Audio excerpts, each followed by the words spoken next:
और share market. फिर भी यहाँ पे हमेशा रिस्क रहता है, मार्केट रिस्क लगा रहता है। इसी की वजह से उन्होंने लोगों को सावधान किया था कि आप ट्रेडिशनल मेथड में ही लगाएँ पैसे। जो लोग अफ़ोर्ड नहीं कर सकते, उनका नुकसान उनके लिए। तो ये 3-4 कारण था फंड का। तो अब सीधा-सा है कि यदि बैंक में फंड की कमी है, तो दूसरी तरफ क्या है, लोगों के पास पैसा ज़्यादा आ रहा है। तो दोनों का जो रिलेशन है, वो बिल्कुल इनवर्सली प्रोपोर्शनल है। ठीक है? इसी वजह से तो ये इस तरह से हम लोग देख सकते हैं यहाँ पे क्या लिखा है। लिक्विड डेफ़िसिट वही चीज़ लिखा है जो मैंने बताया कि यदि करेंसी इन सर्कुलेशन ज़्यादा है, तो बैंक में डेफ़िसिट होगी, और यदि करेंसी इन सर्कुलेशन कम है, तो बैंक में रिज़र्व ज़्यादा होगा। तो इसी को लिक्विड डेफ़िसिट को कम करने के लिए आरबीआई क्या करती है, इन्फ्यूज़ करती है। इन्फ्यूज़ करने का मतलब क्या है कि आरबीआई क्या करेगी कि जो बॉन्ड बेची थी, सिक्योरिटी बेची थी, उसे क्या करेगी, रीपर्चेज़ करेगी। रीपर्चेज़ करेगी तो कैश बैंक को देगी। अब वो आरबीआई की बात करें तो आरबीआई का बहुत सारा वो होता है मॉनेटरी पॉलिसी में। एक तो होता है इनका क्वालिटेटिव क्वालिटेटिव और दूसरा होता है क्वांटिटेटिव। क्वांटिटी में आपका एलएफ आता है, एलएफ में आपका repo rate, reserve repo rate, CRR, SLR, ये सब है क्वांटिटी में आता है। और एक ओएमओ, ओपन मार्केट ऑपरेशन, जो अभी करेगी आरबीआई, ये रिपर्चेज करेगी। अब एसएलआर, सीआरआर के बारे में तो जानते होंगे। सीआरआर जो है कैश रिजर्व रेशियो है, एसएलआर जो है स्टैट्यूटरी लिक्विडिटी रेशियो है। इसमें क्या होता है कि बैंक को इंटरेस्ट मिलता है, ठीक है? ये अगर रखती है इंटरेस्ट, बोले तो गवर्नमेंट बॉन्ड की तरह भी एसएलआर पूरा कर सकती है, लेकिन इसमें कैश रखा जाता है। और repo rate, reverse repo rate आपको पता ही होगा। तो और दूसरा डिफरेंस ये सीआरआर एसएलआर में कि सीआरआर जो है वो बैंकिंग एक्ट 1934, आरबीआई एक्ट 1934 से गवर्न होता है, जबकि ये बैंकिंग रूल 1949 से गवर्न होता है। अब ये दोनों में बहुत कन्फ्यूजन होता है, इसलिए आप ये ऐसे याद कर सकते हैं कि सीआरआर छोटा है तो 34 से रेगुलेट होगा, और एसएलआर बड़ा है, इसका इंटरेस्ट भी, इसका जो एसएलआर का अमाउंट रेशियो होता है वो भी ज़्यादा बड़ा होता है, तो इसके लिए ये 49 से रेगुलेट होता है। अब क्वालिटेटिव में क्या होता है, इसमें क्रेडिट रेशनिंग आएगा, क्रेडिट रेशनिंग आएगा, दूसरा आएगा मोरल सुएसन आएगा।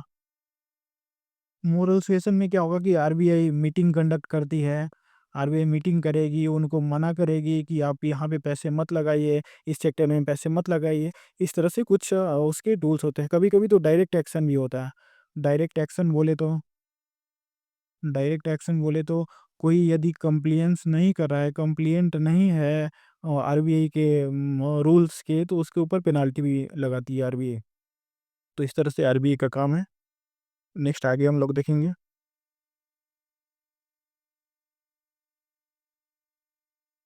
प्रायोरिटी सेक्टर लेंडिंग, पीएसएल क्या है? पीएसएल का यदि हम लोग इंट्रोडक्शन देखें तो ये गार्डियल कम्युनिटी से देखा जाता है। और पीएसएल में कुछ इंपॉर्टेंट है तो हम लोग देखेंगे कि परसेंटेज कितना है। जैसे कमर्शियल बैंक के लिए 40% है, और जो फॉरेन बैंक्स है 20 ब्रांचेस से ज़्यादा है, उनके लिए 40% है, और आरआरबी के लिए 75% है, और एसएफबी स्मॉल फाइनेंस बैंक के लिए यहाँ पे 75 लिखा है, लेकिन अभी 60% हो चुका है। आरबीआई ने इन्हें थोड़ा सा कंसेशन दिया है। और दूसरी बात है कि हम लोग देखेंगे कि पीएसएल के बाद भी 18% जो है उनका एग्रीकल्चर में जाना है, और ये आरबीआई के लिए भी है, और स्मॉल फाइनेंस बैंक के लिए भी है। 18% एग्रीकल्चर में ही जाना है, और कुछ खास इम्पोर्टेंट नहीं है उसमें। अब हम लोग माइक्रो फाइनेंस के बारे में बात करेंगे। माइक्रो फाइनेंस के बारे में बात करें तो हम लोग बात करेंगे मोहम्मद यूनुस के बारे में। मोहम्मद यूनुस, यूनुस जो अभी बांग्लादेश के प्रधानमंत्री बने बैठे हैं। ऐसा माना जाता है कि माइक्रो फाइनेंस के फाउंडर वही थे। एक्चुअली हुआ क्या था कि बांग्लादेश में गरीबी बहुत थी, और पॉपुलेशन डेंसिटी भी ज़्यादा। तो उनको बिजनेस एक्टिविटी से जोड़ने के लिए उनको बहुत छोटा-छोटा अमाउंट, स्मॉल अमाउंट दिया गया था। जैसे 20,000, 30,000, 40,000, ताकि वो छोटे-छोटे अपने मशीनरी कैपिटल खरीद सकें और उससे बिज़नेस एक्टिविटी कर सकें। जैसे टेक्सटाइल मशीन, टेक्सटाइल में बांग्लादेश आगे है, तो इस तरह से रिवाइव किया गया, उनका इकोनॉमी रिवाइव हुआ था। ये माइक्रो फाइनेंस का बहुत बड़ा क्रिटिकल रोल था, इसीलिए उनको फादर ऑफ माइक्रो इकोनॉमिक्स बोला जाता है। तो हमारे इंडिया में 1974 में शुरू हुआ था वीमेंस सेवा बैंक से, और उस तरह से चलता गया। माइक्रो फाइनेंस की सबसे बड़ी दिक्कत ये है कि यहाँ पे इंटरेस्ट रेट बहुत ज़्यादा होता है, ठीक है? मिक्रो माइक्रो फाइनेंस में। और बहुत बार तो ऐसा होता है कि माइक्रो फाइनेंस से पैसे लिए जाते हैं बिजनेस के नाम पे। द हिंदू का रिपोर्ट था 10 दिन 15 दिन पहले, और बिहार के बारे में ही लिख रखा था उसने कि कैसे शादी करने के लिए वहाँ पे माइक्रो फाइनेंस से उन्होंने लोन लिया। लोन लेने के बाद एक से दूसरे बार दूसरे जगह से लोन लिया, इस तरह से वो डेब्ट ट्रैप में फंस जाते हैं। और जो एजेंट्स होते हैं वो बहुत रूथलेसली उनसे पैसे वसूल करते हैं। तो इस तरह से वो उसका कुछ एडिटोरियल था। नेक्स्ट आगे देखेंगे हम लोग। यूपीएस की बात करें तो बहुत दिनों से बहुत सारे स्टेट क्या कर रहे थे ना कि ओपीएस की तरह शिफ्ट कर रहे थे। जैसे हिमाचल प्रदेश और जितने भी नॉन बीजेपी गवर्नमेंट थी वहाँ पे बोल प्रॉमिस किया गया था, अपने मैनिफेस्टो में दिया गया था कि हम ओपीएस को रीइंस्टेट करेंगे। अब गवर्नमेंट तो एनपीएस ला चुकी थी, अब इसके पास ओपीएस में जाने के लिए बहुत सारे सेंट्रल गवर्नमेंट स्टाफ भी बहुत दिनों से डिमांड कर रहे थे। तो गवर्नमेंट ने क्या किया कि एक बीच का रास्ता यूपीएस लेकर आया। इसमें कुछ एनपीएस के प्रोविजंस हैं, कुछ ओपीएस के प्रोविजंस हैं। तो उसमें क्या वो कुछ प्रोविजंस है वो हम लोग देखेंगे। जैसे यूपीएस में गवर्नमेंट 18.5% कंट्रीब्यूट करेगी, फर्स्ट है। दूसरा है यूपीएस में एनपीएस का दिक्कत क्या था? एनपीएस का दिक्कत पहले समझ लेते हैं। एनपीएस में क्या है ना कि आपको कोई अमाउंट डिक्लेयर्ड नहीं है, पहले से एसर्ट अमाउंट नहीं है कि आपको पेंशन कितना मिलेगा, ठीक है? ये डिपेंड करेगा मार्केट के ऊपर कि मार्केट उस समय बूम पे है या नीचे है, ठीक है?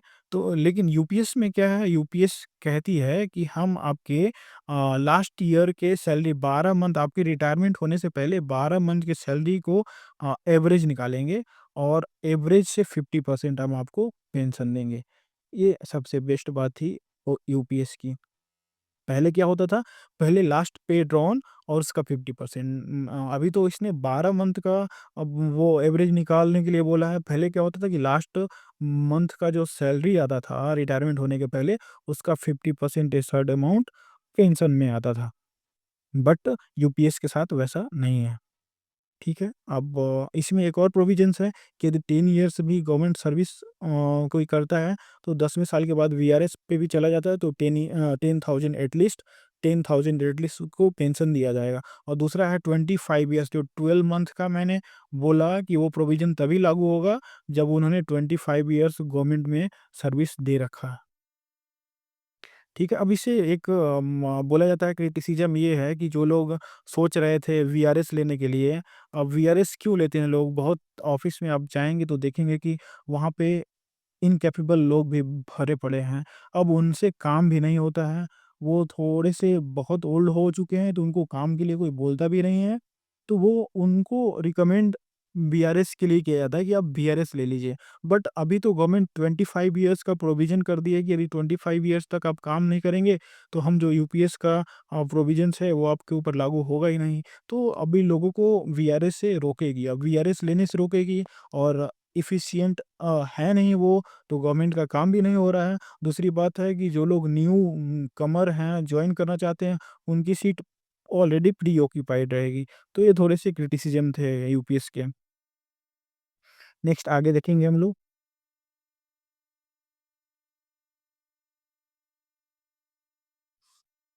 इक्विलाइज़ेशन लेवी की बात करें तो ये 2016 में एक्चुअली ये इंट्रोड्यूस किया गया था। इसका यही मेन मकसद था कि जो फ़ेसबुक है, गूगल है या अमेज़न है, ये सब कुछ-कुछ कंपनीज़ हैं जिनका डोमिनेशन है एडवर्टाइज़मेंट पे।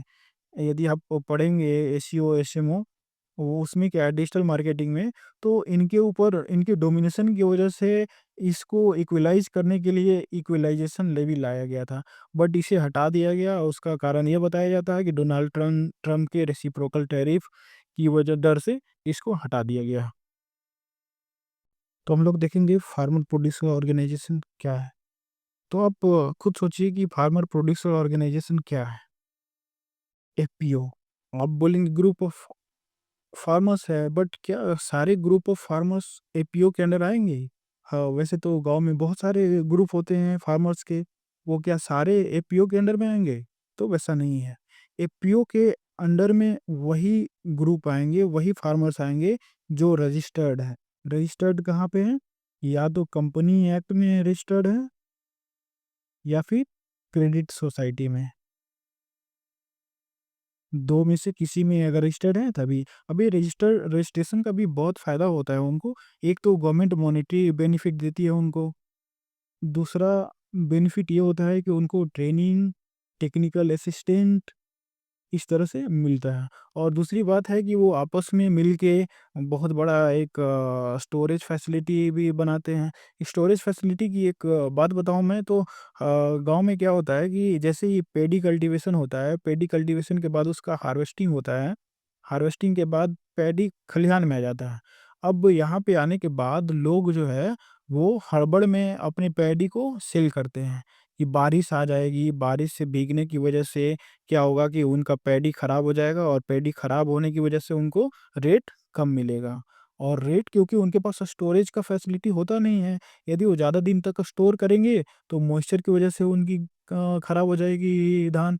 तो इस वजह से वो क्या करते हैं, कम रेट पे ही ऑन टाइम बेच देते हैं अपने खलिहान से ही। तो इसी चीज़ को दूर करने के लिए यदि पूल्ड रिसोर्सेज इकट्ठा करके एफपीओ अपना एक स्टोरेज फैसिलिटी भी बना सकते हैं। तो इस तरह से फार्मर प्रोड्यूसर ऑर्गेनाइजेशन का कुछ फ़ायदा है। ये गवर्नमेंट ने 2020 में एक प्रोग्राम के तहत 10,000 एफपीओ बनाने का वो किया था, लिया था कि हम लोग 10,000 एफपीओ बनाएँगे। और ये 10,000 10,000 में जो बना था, ये बिहार में खगड़िया में बना था। ये भी याद रखिएगा। अब इसके क्या-क्या बेनिफिट है, क्रेडिट फैसिलिटी दिया जाता है 2 करोड़ तक। ये है। अभी कंपनी एक्ट और कोऑपरेटिव एक्ट दोनों में ये मैंने बता दिया आपको। और इसमें कुछ ख़ास नहीं है। आगे देखते हैं। बायो इकोनॉमी की बात करें तो आप क्या समझते हैं? बायो और इकोनॉमी। बायो में क्या आता है? बायो में ऑल लिविंग थिंग्स आता है। लिविंग थिंग्स में प्लांट्स, बैक्टीरिया, एनिमल जो भी है। और इकोनॉमी में जो इकोनॉमी बेनिफिट होता है।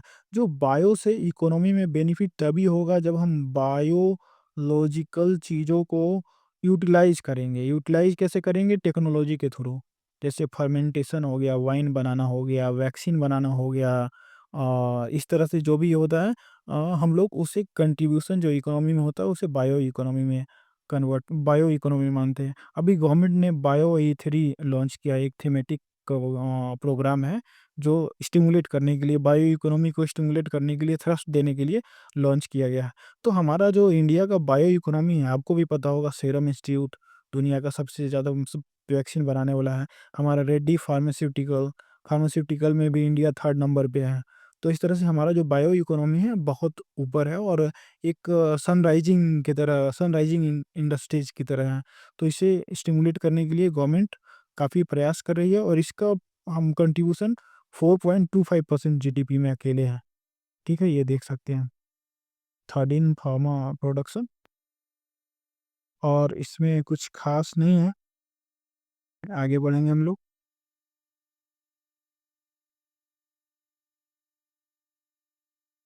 नेशनल वाटरवेज में तो ऐसा न्यूज़ तो इम्पोर्टेंट नहीं है, फिर भी हम लोग वो जो नेशनल वाटरवेज है वो देख लेते हैं। फर्स्ट हमारा नेशनल वाटरवेज है इलाहाबाद हल्दिया, 1620 किलोमीटर।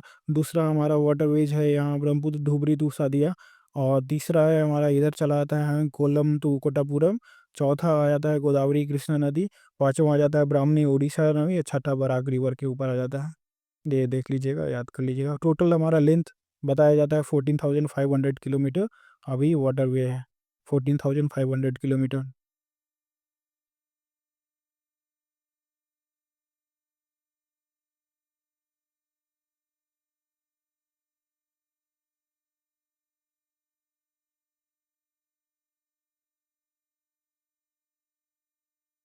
टोबैको में ये जान लीजिए कि सेकंड लार्जेस्ट एक्सपोर्टर बन चुका है इंडिया, चाइना के पीछे। बायलैटरल स्वैप एग्रीमेंट मैंने बता रखा था पहले भी, अभी भी बता देता हूँ। ए और बी कंट्रीज है। यदि शॉर्ट टर्म इसे फॉरेक्स को लेके फॉरेक्स फॉरेक्स मतलब डॉलर को लेके यदि प्रॉब्लम आती है, तो ये बी से क्या करेगी, खरीदने के बदले ये क्या करेगी, उधार ले लेगी। और उधार किस कंडीशन पे होगा, जो उन लोगों के बीच एग्रीमेंट के अकॉर्डिंग ही उनको पैसा दे दिया जाएगा। जब इनका प्रॉब्लम दूर हो जाएगा तो ये वही पैसा इनको लौटा देंगे। जैसे हमारे रिलेटिव्स में, हमारे नेबर्स में पैसे की लेन देन होती है कि मार्केट से पैसे ना लेकर, इंटरेस्ट ना देकर हम आपसे पैसे ले लेते हैं, और फिर जब हमारे पास पैसे आ जाएंगे तो हम आपको वापस कर देंगे। वो स्वैप स्वैप एग्रीमेंट वही होता है। ठीक है, आगे देखेंगे हम लोग।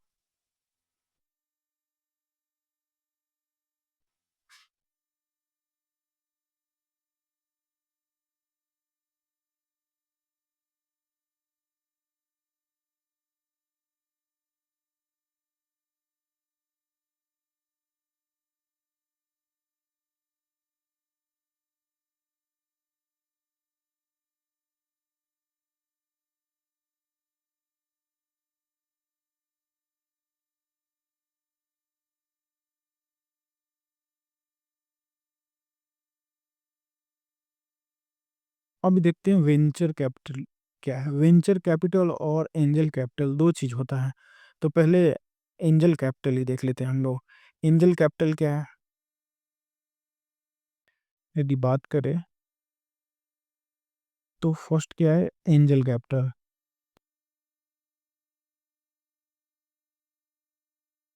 एंजल कैपिटल, आपने शार्क टैंक देखा है कभी?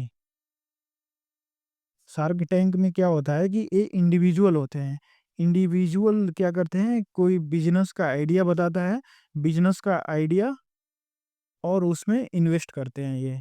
तो इनका इंडिविजुअल का पैसा होता है, और ये बिजनेस के आइडिया पे ही पैसे इन्वेस्ट करते हैं। वही जबकि वेंचर कैपिटल क्या है, ये पूल्ड